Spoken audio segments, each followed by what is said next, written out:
আমরা তো দোকান আসি খুললাম, খুলে কাস্টমার আসলো, ওরা বসলো, সামনে বসলো, চা দিলাম। চা খাইতে খাইতে অ্যাক্সিডেন্ট। অ্যাক্সিডেন্ট এখানে একজন ডেড বডি, আর হাসপাতালে লেগে আরেকজন শুনছি মারা গেছে। অ্যাক্সিডেন্টটা তো এখন আমরা তো সরাসরি দেখতেছি যে উনি নিয়ন্ত্রণ হারিয়ে ফেলেছে। কারণ ঘুমাইছিল না গাড়ির সমস্যা সাথে জানি না। হ্যাঁ, সোজা আসে মারিছে।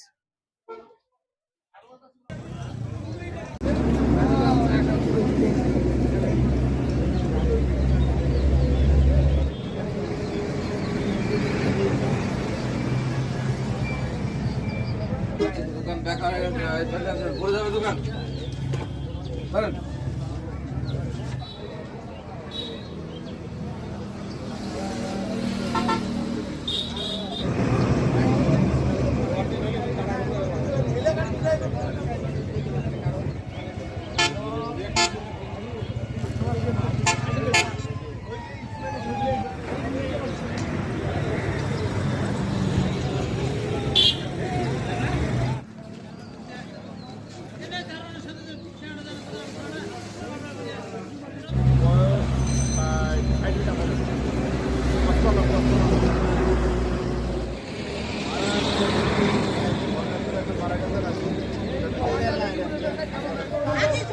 ভাইয়া, রানা ভাই আমার বড় ভাই হবে, খালাতো ভাই।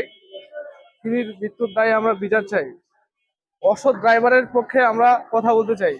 তারা কিভাবে গাড়ি চালায় না চালায় জানি না, কিছু খায় চালায় কি খায় চালায় না তাও যায়, কিন্তু তার পক্ষে আমরা বিচার চাই। আমার ভাইকে যে আজকে মারা দিল, তার পরিবার আছে, তার সংসার আছে, তার দুটা বাচ্চা আছে। এই বাচ্চা দুটার ড্রাইভার কে নিবে? আজকে এই ড্রাইভারটা কে নিবে? আমরা আর পারবো না ভাই। ট্রাকের দুর্ঘটনা। এই ট্রাকটা কুষ্টিয়া থেকে আসতেছে, আসার পথে হয়তো ঘুমের ঘরে সে সোজা আসিয়ে দোকানের মধ্যে তুলে দিয়েছে গাড়িটা। এর মধ্যে নাইট গার্ড ছিল ওখানে দাঁড়ানো, আর একজন চা খাইতে ছিল। দুজনে আহত। ঘটনাস্থলে মারা যায় নাইট গার্ড, এবং ওই রানা মেডিকেলে যায় মারা যায়। এবং দোকানের বেশ কিছু ক্ষয়ক্ষতি হয়েছে। তার দোকান, মুরগির দোকান এবং মুদি দোকান সহ বেশ কিছু ক্ষয়ক্ষতি হয়ে গেছে। গাড়ি এখন এখানে আছে। আর ড্রাইভার হেল্পার আমরা থানায় নিয়ে গেছি আইনগত ব্যবস্থা গ্রহণ করার জন্য।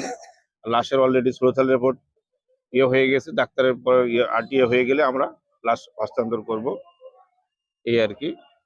আর আপাতত মামলা প্রক্রিয়াধীন এই অবস্থায় আছে।